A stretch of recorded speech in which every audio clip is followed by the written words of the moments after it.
no one knew the darkness that festered in Pelias's heart. A brother's betrayal, a throne seized in the dead of night, a kingdom built on lies. He craved power, and the prophecy whispered of a child, a rightful heir, destined to tear it all down. The infant Jason, a babe swaddled in royal cloth, became a threat Pelias couldn't ignore. Word of the usurper's intentions reached Polymede, Jason's mother, igniting a firestorm of terror. She knew her son's life hung by a thread, thinner than spun gold. Desperate, she sought refuge among the few loyal to her deposed husband, King Ezin. Under the cloak of night, as Pelias's soldiers scoured the palace, a trusted servant appeared before Polymede. Tears streamed down her face as she entrusted her son to him, begging him to protect the child at any cost. The servant, his face etched with determination, clutched the baby Jason to his chest and vanished into the inky blackness. Pelias, upon discovering the child's disappearance, erupted in fury. He unleashed his hounds, his soldiers, his spies, all to find the missing heir. But the loyal servant had vanished, swallowed by the shadows, carrying the future of a kingdom with him. To protect herself, Polymede was forced to announce that her son had died at birth. The light tasted like ash in her mouth, each word a fresh wound. Though she mourned her son, she knew it was the only way to save him. Meanwhile, the servant, burdened by his precious cargo, fled into the rugged mountains of Pelion. His journey was fraught with peril, each rustle of leaves, each snap of a twig, a potential threat. Finally, exhausted and desperate, he reached his destination, the cave of Chiron, the wise centaur. Chiron, renowned throughout Greece for his wisdom, strength, and unwavering integrity, readily agreed to shelter the young prince. The servant, his duty fulfilled, returned to Iolcus, leaving Jason in Chiron's capable hands. Under Chiron's tutelage, Jason blossomed. He learned the art of warfare, mastering the sword, the spear, the bow and arrow. He wrestled with wild beasts, honed his reflexes, and developed unparalleled strength.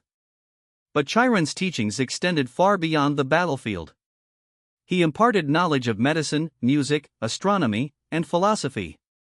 He shared the ancient myths and prophecies, unraveling the intricate tapestry of gods and mortals. Jason learned of his birthright, of his father's unjust imprisonment, and of the prophecy that haunted Pelias's dreams. Among Chiron's students were other legendary heroes, names that would echo through the ages. Achilles, the swift-footed warrior. Heracles, the mighty demigod. Theseus, the noble king of Athens. Jason learned from them, sparred with them, and forged bonds of camaraderie that would last a lifetime. But even amidst the idyllic setting and the enriching education, Jason never forgot his purpose. He knew that one day, he would have to return to Iolcus and confront Pelias. Chiron, sensing the young man's growing resolve, shared a piece of information that would shape Jason's destiny. He revealed the prophecy that had driven Pelias to such desperate measures: a man with one sandal would come to claim the throne. Jason understood the weight of this revelation.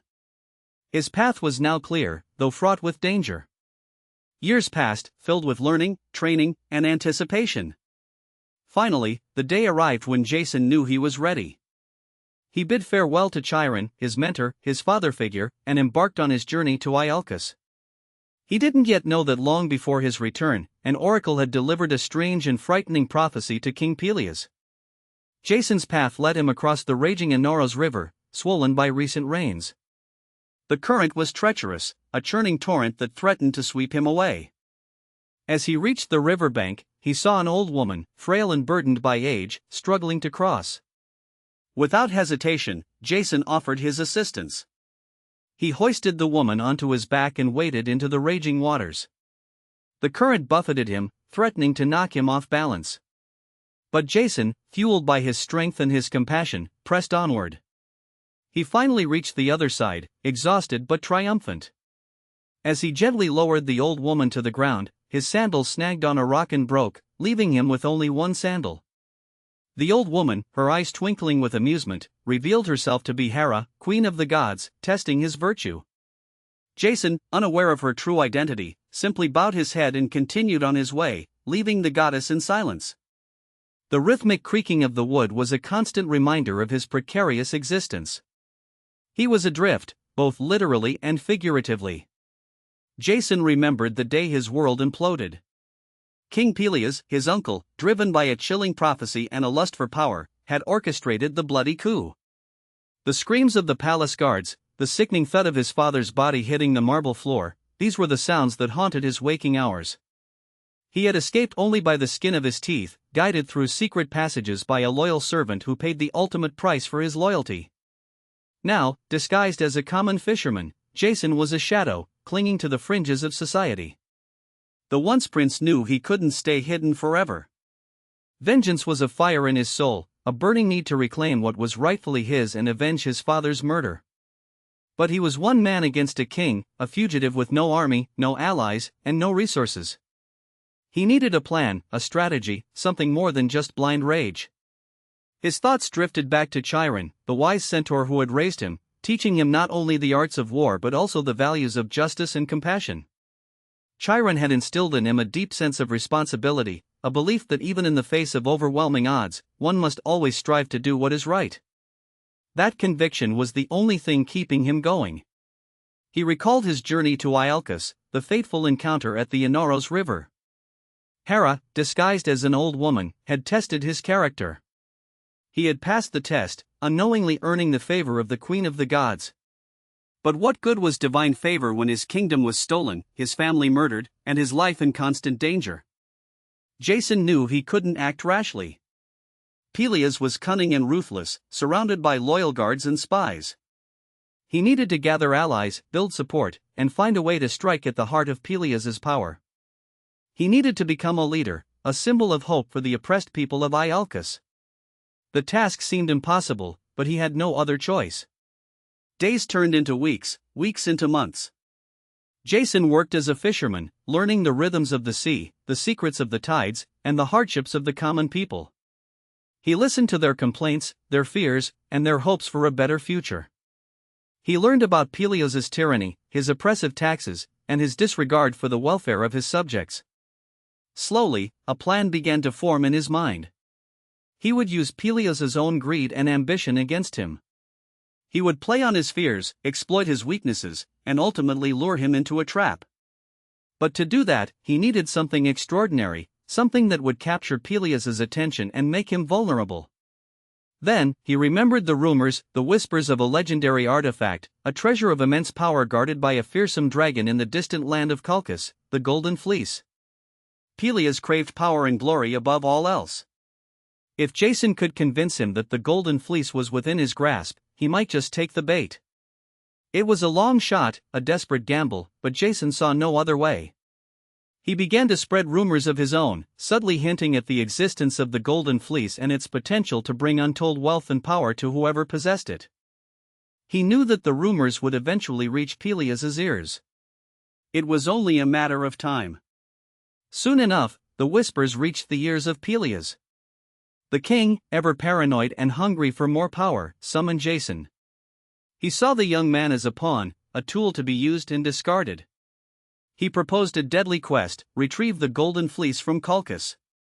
If Jason succeeded, Pelias would relinquish the throne. A ridiculous offer, considering the odds. Jason, masking his true intentions, readily accepted the challenge. He knew that the quest for the Golden Fleece was a suicide mission, but it was also his opportunity to strike at Pelias's heart. He would gather a crew of heroes, the greatest warriors in all of Greece, and together they would embark on a journey that would test their courage, their strength, and their loyalty. News of Jason's quest spread like wildfire throughout Greece. Heroes from far and wide flocked to Iolcus, eager to join the expedition and win eternal glory. There was Heracles, the strongest man in the world, Orpheus, the legendary musician, Castor and Pollux, the invincible twins, and many others, each with their own unique skills and abilities. Amongst them was Argus, son of Aristor, a master shipwright whose skills were unmatched. He was tasked with building a vessel unlike any other, a ship that could withstand the perils of the open sea and carry the heroes to the distant shores of Colchis. Argus poured his heart and soul into the project, crafting a magnificent ship that would become known as the Argo. As the Argo neared completion, Jason gathered his crew and prepared for their departure. He knew that the journey ahead would be fraught with danger, but he was determined to succeed, no matter the cost. He would reclaim his birthright, avenge his father's murder, and bring justice to Iolcus. He would become a legend. But as Jason stood on the deck of the Argo, gazing out at the vast expanse of the Aegean Sea, a chilling thought crept into his mind. He had focused so intently on his quest for vengeance that he had failed to consider the consequences of his actions. He had underestimated Pelias's cunning and his ruthlessness. He had walked directly into a trap. Everything he knew was about to shatter. The salty spray stung Jason's face as the small fishing boat pitched violently in the Aegean. He clung to the mast, the rhythmic creak of the wood a mournful counterpoint to the crashing waves. Gone were the silken robes, the jeweled daggers, the deference of courtiers. Now, a rough-spun tunic chafed his skin, the wind whipped through his unkempt hair, and fear gnawed at his insides.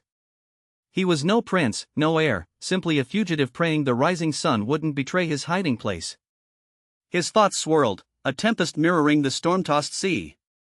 His father, Ezen, lay cold in his own hall, butchered by Pelias's treachery. The usurper now sat upon the throne that was rightfully Jason's, his reign built upon blood and deceit.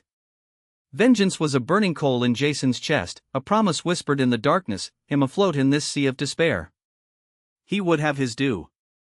He wasn't alone, not entirely. A handful of loyal guards had managed to escape the massacre, their faces etched with grief and hardened by resolve. They huddled below deck, their presence a small comfort, a reminder that he wasn't fighting this battle alone. They were all that remained of his former life, the embers of a fire he desperately needed to rekindle. Their destination was distant, a whispered hope in a land far removed from Iolcus's bloody streets. They sought refuge and support, allies who might aid him in reclaiming his birthright. The journey would be perilous, the sea unforgiving, but the alternative, surrender and certain death, was unthinkable. He had to fight, not just for himself, but for the memory of his father, for the future of his kingdom. Time blurred into a monotonous cycle of storms and fleeting moments of calm. Jason spent his days honing his swordsmanship, his movements fueled by rage and desperation. He drilled his men, preparing them for the battles to come, instilling in them the same unwavering determination that burned within him. Each swing of his blade was a prayer for vengeance, a promise of retribution. One evening, as the sun dipped below the horizon, painting the sky in hues of orange and purple, Jason stood at the bow of the boat, lost in thought. The vastness of the sea stretched before him, an endless expanse of possibility and peril. He knew the road ahead would be long and arduous, filled with challenges he couldn't even imagine. Doubts crept in, whispering insidious questions in his ear. Could he truly defeat Pelias? Was he strong enough to lead his people? He pushed the doubts aside, focusing on the image of his father's face, kindness and wisdom. He would not fail him. He would not let Pelias triumph. He would his, even if it meant facing death itself. Their arrival at a small, secluded harbor marked the beginning of a new chapter. The land was foreign, the people wary, but Jason was determined to win them over. He spoke of his plight, of Pelias's treachery, of his unwavering commitment to justice. Slowly, cautiously, the locals began to offer their support, providing them with food, shelter, and information. He learned of a powerful king, a man known for hatred of Pelias. This king, Acastus, ruled over a neighboring land, and Jason saw in him a potential ally. He sent a messenger to Acastus, requesting an audience, hoping to forge an alliance that could change the course of his destiny. Acastus, intrigued by Jason's story, agreed to meet with him.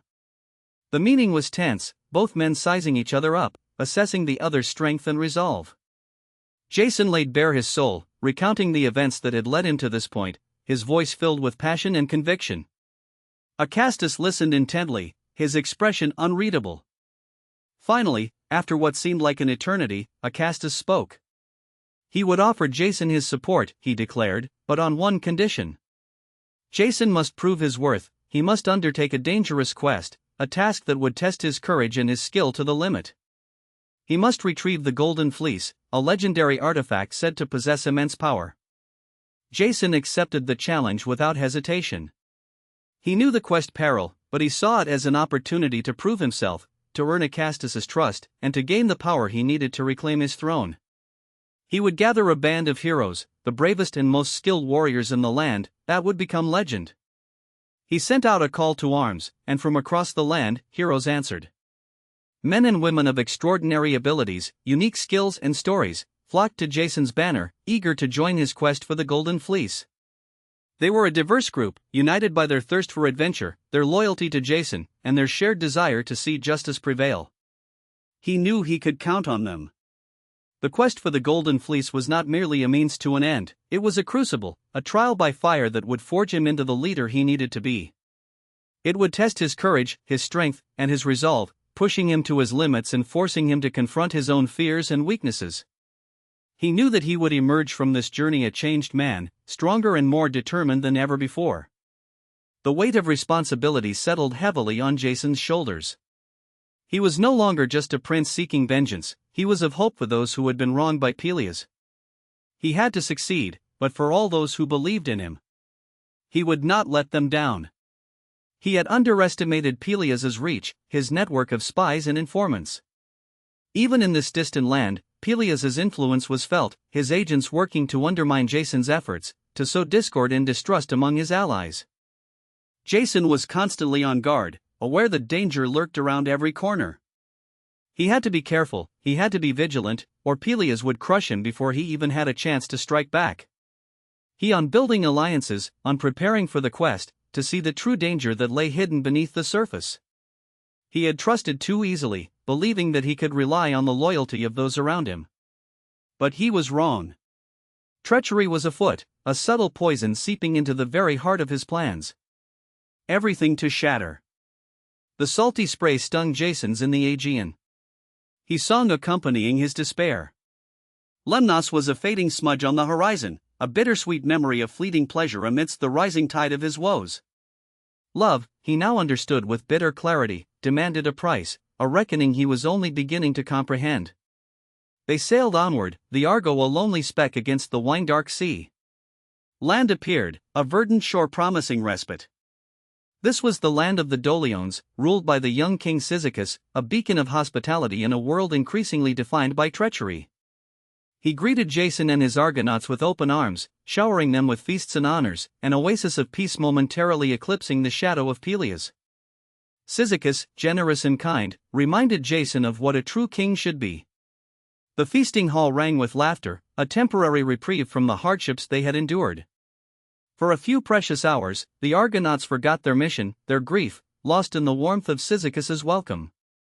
But fate, it seemed, delighted in cruelty. A storm descended in the night, a furious tempest unleashed upon the unsuspecting Argo. The waves, monstrous and unforgiving, tossed the ship like a child's toy. Lost Argonauts were driven back towards the Dolion's shore, landing on a different part of the island, unseen and unknown. Mistaking the ship for a raiding vessel, the Dolions, ever vigilant, rose to defend their land. Swords clashed, spears flew, and the night erupted in a cacophony of steel and screams. The Argonauts, disoriented and fearing attack, fought back with equal ferocity, each blow delivered in blind panic. Brother fought brother, friend fought friend, all unaware of the terrible mistake unfolding. Amidst the chaos, King Cyzicus himself led the defense, his courage unwavering as he faced the perceived invaders. As dawn broke, painting the sky with streaks of crimson, the horrifying truth emerged. The Argonauts stared in disbelief, recognizing the faces of their hosts, the men they had feasted with only hours before. Horror washed over them, a cold wave of realization. They had slaughtered their benefactors, shed innocent blood in a senseless act of violence. Among the fallen lay Cyzicus, struck down by an Argonaut spear, his life extinguished in a tragic misunderstanding. Guilt and despair consumed the Argonauts. The young queen, Clyte, upon learning of her husband's death, collapsed in grief, her wails echoing through the palace. The island mourned, the air thick with sorrow, while the Argonauts stood paralyzed by their actions. No apology could undo the damage, no remorse could bring back the dead. The next day, Cyzicus was given a king's funeral. The Argonauts, burdened by their guilt, joined the Dolions in mourning, offering their final respects to the man they had unknowingly slain. The pyre blazed, a somber testament to their folly, a stark reminder of the fragility of peace. Tragedy compounded tragedy. Clyte, unable to bear the loss of her beloved husband, took her own life, adding another layer of sorrow to the already unbearable weight. Her suicide was a final, devastating blow, a consequence of their actions that would forever haunt them. With heavy hearts, the Argonauts set sail, leaving behind a land shrouded in grief. The weight of their actions pressed down on them, the innocent lives they had taken. The line between hero and villain, they realized with chilling clarity, was thinner than they had ever imagined. A single mistake, a moment of misjudgment, could unleash unimaginable devastation. This horrific event served as a grim lesson, the consequences of rash decisions and the delicate balance between valor and brutality. After days of silent sailing, the Argo reached the shores of Mysia, a land of lush forests and tranquil streams. Weary and burdened by their recent tragedy, the Argonauts decided to rest and replenish their supplies. They made camp near a spring, seeking solace in the quiet beauty of the land. Among the Argonauts was Hylas, a youth of extraordinary beauty. He was the armor-bearer of Heracles and his beloved companion. His face was sculpted like marble, his youthful body radiating an ethereal grace. Many admired him, but none held him in higher regard than Heracles, their bond a testament to deep affection and unwavering loyalty.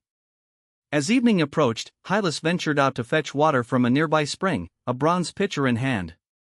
The spring, nestled amidst dense foliage, was a haven of tranquility. As Hylas knelt to fill his pitcher, he was unaware of the eyes watching him from the depths of the water. Nymphs, ethereal beings of the spring, were captivated by his beauty. Their skin shimmered like moonlight on water, their eyes reflecting the mysteries of the deep. They had never seen such a radiant mortal, and an irresistible desire seized them. One nymph, bolder than the others, rose silently from the water. Her naked form gleamed in the twilight, water droplets clinging to her skin like diamonds. She reached for Hylas, her touch gentle yet irresistible, drawing him into the cool embrace of the spring. The other nymphs, hidden beneath the surface, waited with anticipation, eager to share in his beauty and youth. Hylas managed a single, muffled cry before he was pulled beneath the surface, his voice swallowed by the water. Everything to shatter. The nymphs lured him into the spring's dark depths. Hidden beneath the water's surface, they waited with passion and patience, eager to share eternal love and pleasure. Hylas' cry. Then, his voice dissolved into the watery abyss. Soon, his body vanished, surrounded by gentle but relentless hands. They sought to hold him in their embrace forever.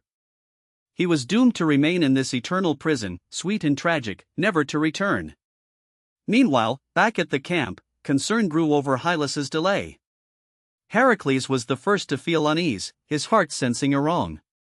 He shouted the name of his beloved, setting out in search, desperately wandering through the forest, examining every bush, stone, and blade of grass. Soon, other Argonauts joined him, but in vain. They found not the slightest trace of the beautiful youth. Heracles, maddened by grief, roamed the forest all night. He never ceased calling for Hylas. He smashed his fists against tree trunks. He hurled threats at the gods, begging them to return the one dearest to him. His powerful body trembled with anger and despair. Tears, for the first time in years, streamed down his cheeks. They mingled with sweat and dirt. The hero's grief was immense and genuine. Even the most hardened of the Argonauts could not hold back tears. They watched the suffering of Greece's greatest warrior. But the search proved futile. Time relentlessly marched on. Dawn arrived. Jason, realizing they could wait no longer, made the difficult decision to continue the journey without Heracles and Hylas. He understood that the will of the gods dictated that the great hero would not reach Colchis with them. Other Argonauts, with tears in their eyes, tried to persuade Heracles to return. However, consumed by rage and despair, he refused to listen. Finally, the gods themselves intervened, sending Heracles a clear sign. He was not destined to accompany Jason any further. Realizing that resisting was pointless, Heracles stopped on the shore. He watched silently and heavily as the ship sailed away. His heart was broken with grief. His eyes, accustomed to battles and glory, were filled with a pain that not even Zeus could heal. Following the tragic loss of Hylas and the forced separation from Heracles, the Argo continued its voyage to Colchis. The journey was far from easy. It held new trials and dangers for the Argonauts at every turn. Their next challenge came on the shores of Bithynia. There, the cruel and savage king Amycus ruled. A giant, son of Poseidon himself, he was known for his brute strength and merciless nature. No ship had ever passed by his lands without Amycus challenging someone from the crew to a boxing match. These fights were always brutal and deadly. Amycus killed every opponent, spilling their blood on the altar of his immortal father. As soon as the Argonauts set foot on the shore, the giant Amycus confronted them. He grinned and towered over them. His muscular body was covered in scars and dried blood from previous victims. His fists were enormous and strong. His eyes were full of contempt and cruelty.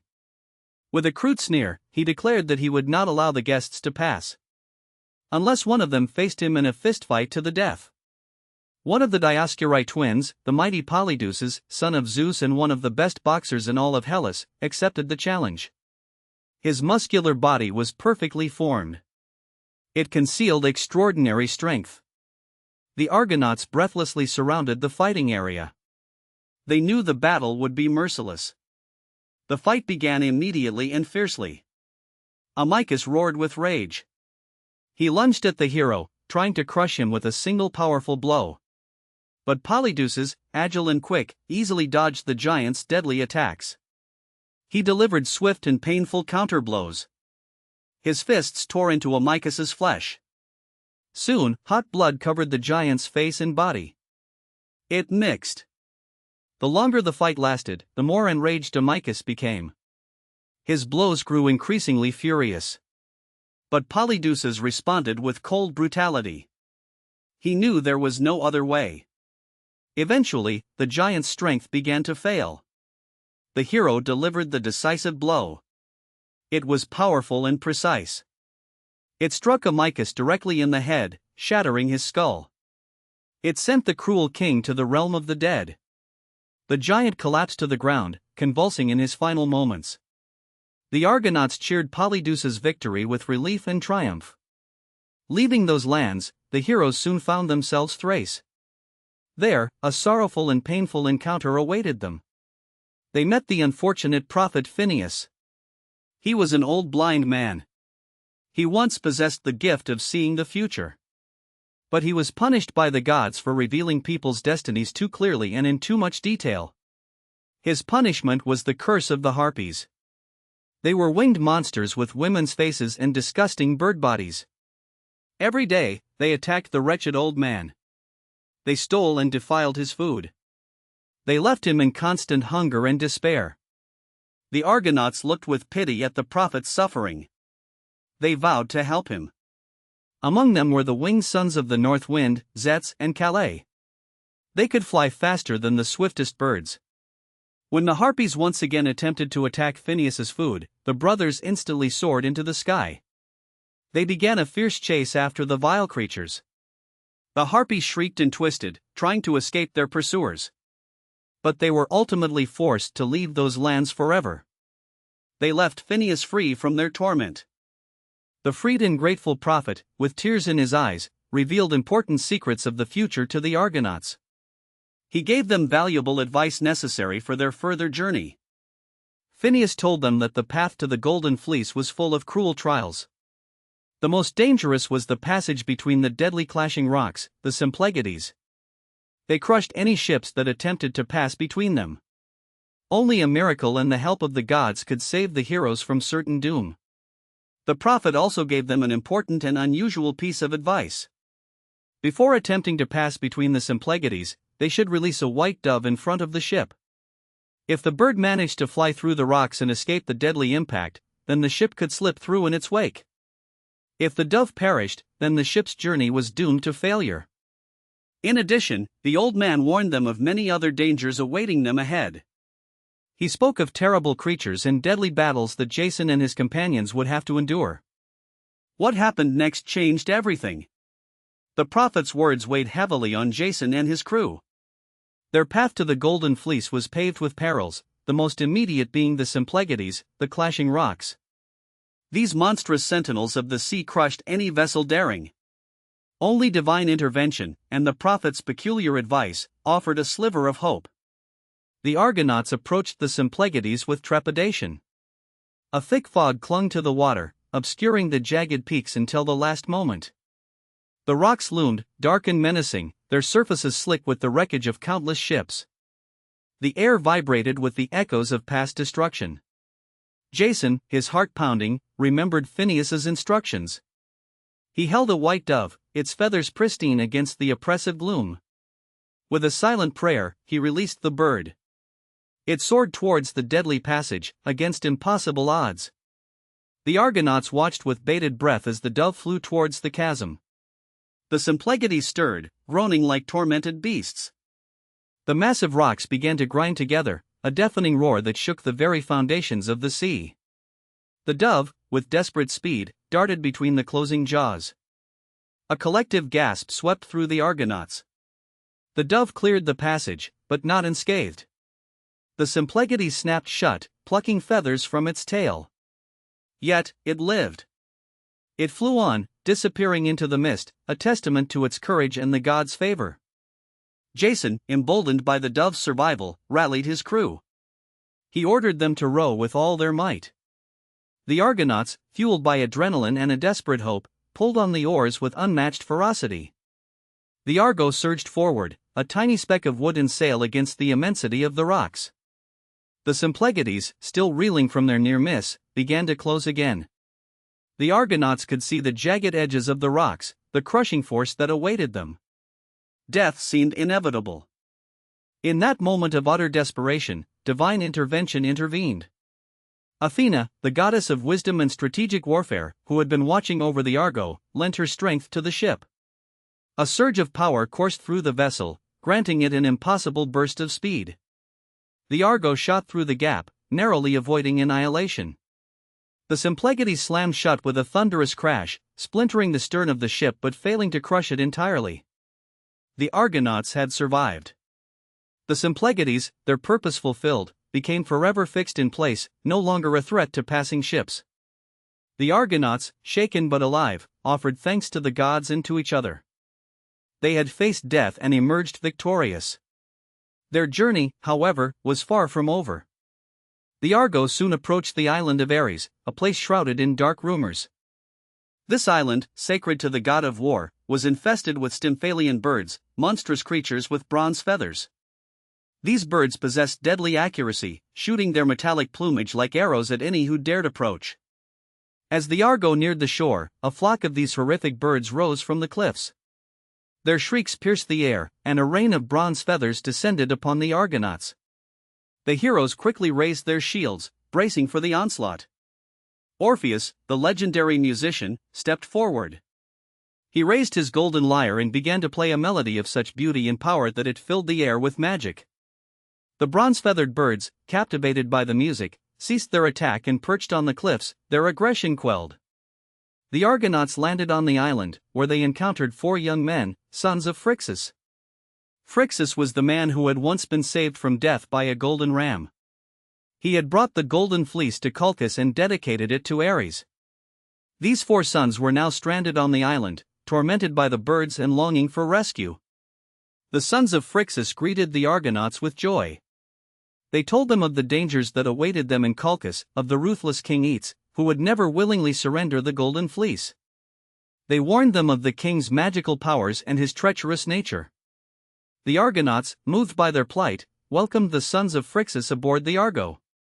They agreed to take them to Colchis, where they could reclaim their birthright. With newfound allies, the heroes continued their perilous journey, drawing ever closer to their ultimate goal. After overcoming countless trials, the Argo finally Colchis, mystery, and danger. The kingdom of Eets appeared before the heroes, a foreboding landscape of towering mountains and impenetrable forests. A sense of unease settled upon the Argonauts, a premonition of the trials to come. Upon landing, the heroes were met with suspicion and hostility. Instead of Jason, it was Argus, one of the sons of Phrixus, who addressed the king. Argus recounted the Argonauts' journey, pleading for Eets's mercy and hospitality. Eets, a figure of immense power and cruelty, listened with cold indifference.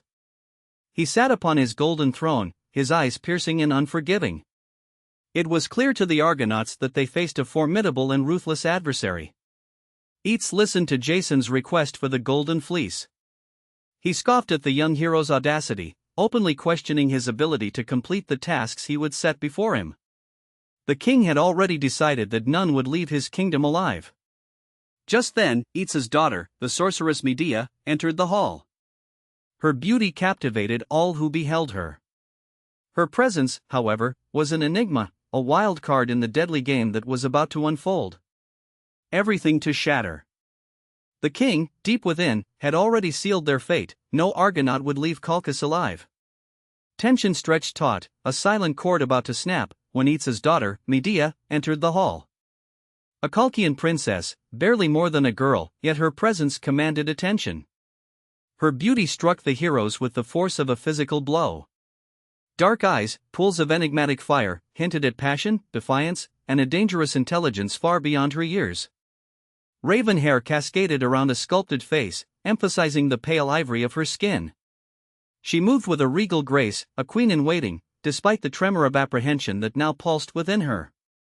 From the instant her gaze locked with Jason's, something irrevocably shifted within Medea. This was no mere infatuation, no simple flutter of a young heart encountering love. Rather, Hera, intent on ensuring Jason's success, had implored Aphrodite to ignite within Medea an overwhelming, all-consuming passion for the foreign hero.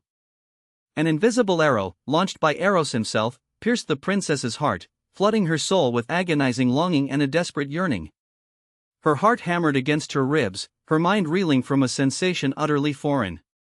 She knew, with a chilling certainty, that she had fallen in love with a stranger, a revelation that filled her with dread.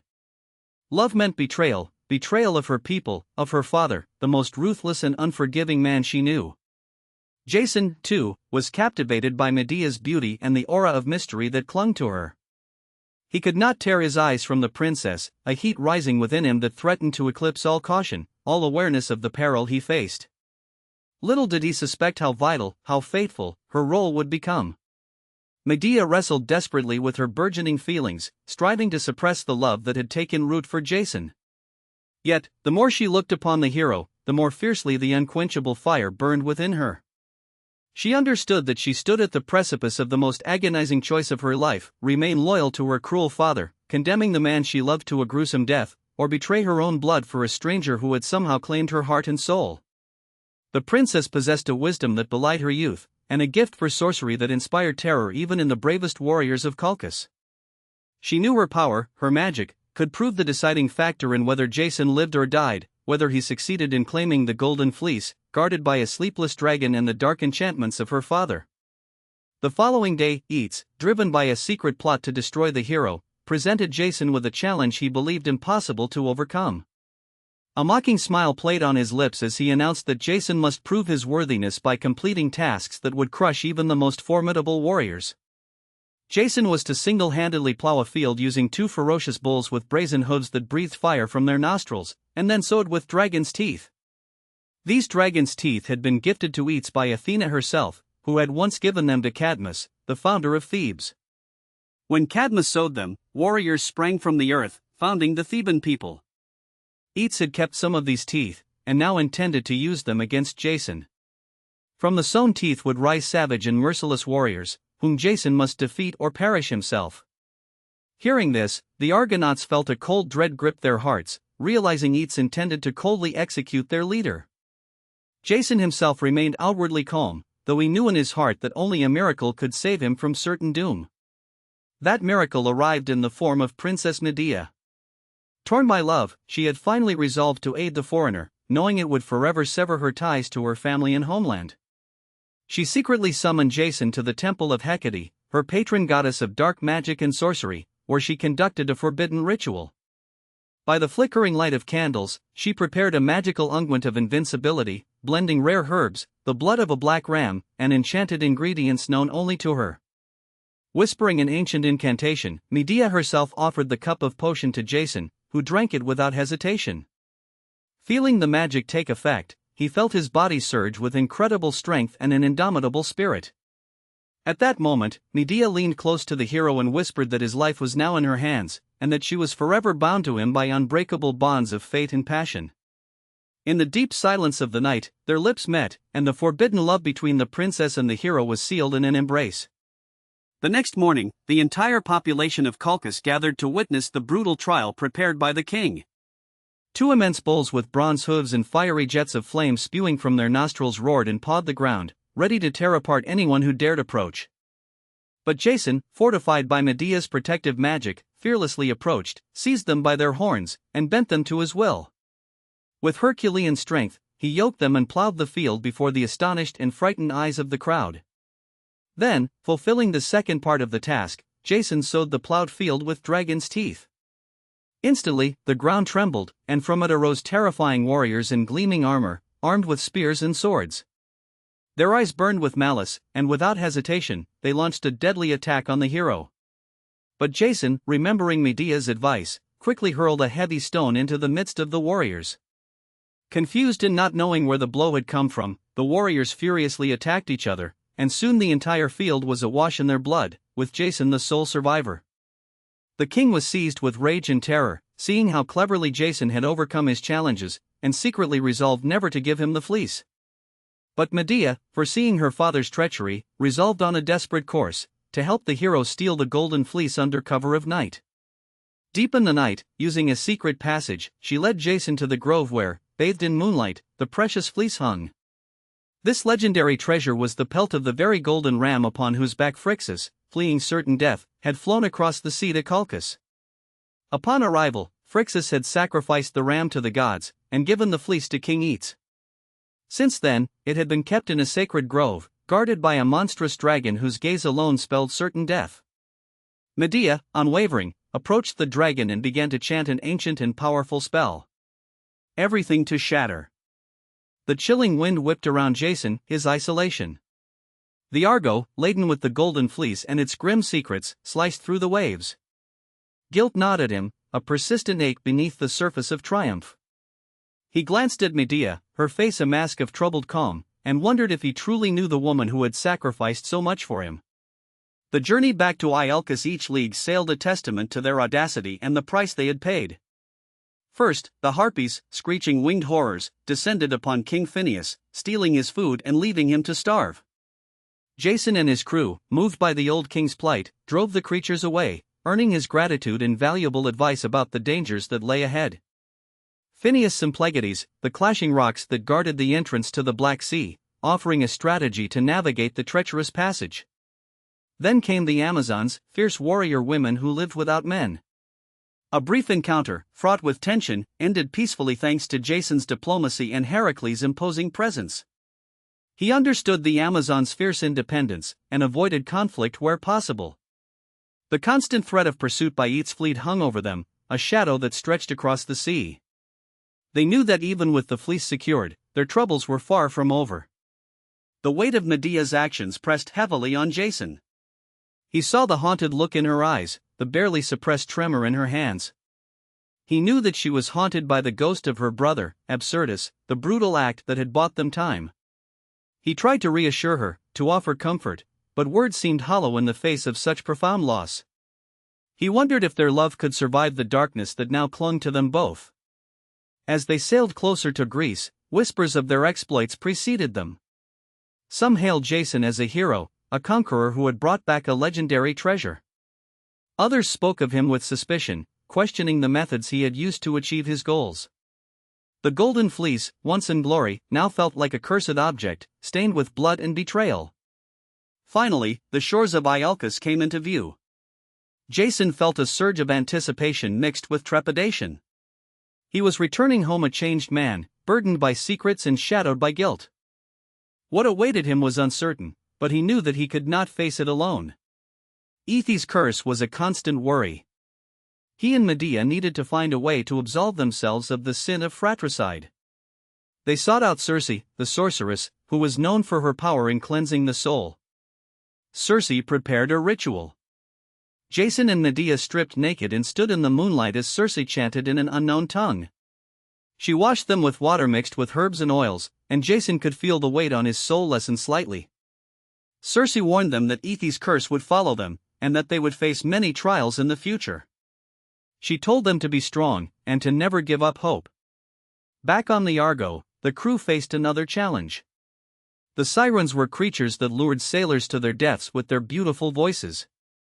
They would sing songs of love and longing, and the sailors would be so entranced that they would crash their ships on the rocks. Orpheus, the musician, took out his lyre. As the sirens began to sing, Orpheus played his own music, which was even more beautiful and powerful. The sailors were able to resist the sirens' call, and the Argo sailed safely past. The journey was with dangers both seen and unseen. Each challenge tested their courage, their loyalty, and their very humanity. Jason began to question whether the Golden Fleece was worth the cost. Was the glory and power it promised worth the sacrifices they had made? He looked at his crew, fatigue and worry. He saw the toll that the journey had taken on them, the scars both physical and emotional. He knew that he had a responsibility to lead them safely home, to ensure that their sacrifices had not been in vain. The closer they got to Iolcus, the more Jason worried about what awaited him. He knew that his uncle Pelias would not relinquish the throne easily. He also knew that Medea was not welcome in his homeland. She was a foreigner, a sorceress, and a woman who had committed terrible deeds. He wondered if the people of Iolcus would accept her, or if they would condemn her for her actions. He also wondered if he could protect her from their wrath. He knew that he loved her, but their love was a dangerous thing, capable of both great joy and great sorrow. As the Argo sailed into the harbor of Iolcus, Jason felt a sense of both relief and dread. He had finally returned home, his over. He had a kingdom to reclaim, a love to protect, and a curse to break. But what awaited him upon landing, he could not possibly have imagined, and everything. The small boat bucked. Jason gripped the mast tighter. The rhythmic creaking mocked his hope. He yearned for solid ground. What lay ahead terrified him. The songs of the sirens haunted his dreams. These creatures, once beautiful, now deaths. Their voices, laced with magic, robbed men of reason. Orpheus, with his lyre, countered their deadly melody. His music restored sanity, saving the crew from a watery grave. Yet, trials persisted. Soon, the Argo faced another harrowing choice. Scylla and Charybdis awaited.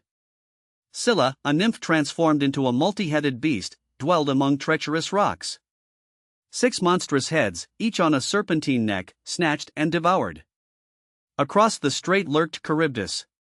Poseidon's daughter, a ravenous sea monster, created a colossal whirlpool. It swallowed ships whole, dragging them into the abyss. The Argonauts understood escape was impossible. They had to choose the lesser evil. They opted to sail closer to Scylla, risking the loss of a few to save the many. As the ship neared the rocks, hideous heads emerged. Jaws snapped, eager for flesh. The gods, watching from Olympus, intervened. They shielded the Argo with an invisible barrier. Scylla's attacks proved futile. The crew watched as the monster's teeth gnashed uselessly. The ship passed through the deadly strait unscathed. Behind them, Charybdis roared, her whirlpool failing to pull them under. The Argo reached the welcoming shores of the Phaeacians. This land, at the edge of the known world, boasted stunning beauty. The climate was mild. Its inhabitants were famed for their hospitality. King Alcinous, a wise ruler, and Queen Arete, known for her kindness, governed the Phaeacians. The Phaeacians greeted the heroes with open arms. They invited them to the palace, showering them with care. Alcinous and Arete hosted a lavish feast. Tables overflowed with delicacies. Wine flowed freely. Music and dancing filled the air. The Argonauts had not experienced such carefree joy in a long time. Beneath the surface, unease lingered. They knew danger and curses followed them. Guilt weighed heavily, especially concerning Medea's crime. That night, each tried to forget their troubles. They sought simple pleasures, however fleeting. Queen Arete observed her guests closely. She recognized the bond between Jason and Medea. A bond of love and transgression. Her intuition told her of a dark secret. She decided to speak with them. She wanted to help them avoid further peril. In a private conversation, Jason and Medea confided in Arete. They revealed their forbidden love. They spoke of magic, the golden fleece, and its wrath. They confessed to the murder and their desperate escape. Hearing their story, Arate felt compassion. She understood they were ensnared by passion, revenge, and fate. Soon, pursuers from Colchis arrived. They were sent by Eats himself. The envoys demanded the immediate return of Medea and the fleece. King Alcinous faced a difficult choice. He did not want to betray his guests. But he feared Eats' anger and the wrath of the gods. He declared a solution to uphold honor and justice. If the woman is still a maiden, I must return her to her father. However, if she has entered into lawful marriage, I cannot separate the couple. Marriage, according to our customs, is sacred. Arate understood immediately. The only way to protect them was to marry them quickly. Secretly, she relayed this information to Jason and Medea. She urged them to wed before dawn. That very night, a hasty but solemn ceremony took place. The altar's sacred fire illuminated their faces. Joy mingled with anxiety and sorrow. Ancient chants filled the air. The aroma of incense wafted through the palace. The couple exchanged vows of eternal fidelity. They swore before the gods and the Phaeacian witnesses. Dawn brought apprehension. The Colchian envoys, along with Alcinous representatives, arrived to investigate. They discovered Jason and Medea already bound by marriage. The king declared with firmness surrender a lawful wife to her father. The pursuers retreated to Colchis, defeated. The heroes were saved by Arate's cunning.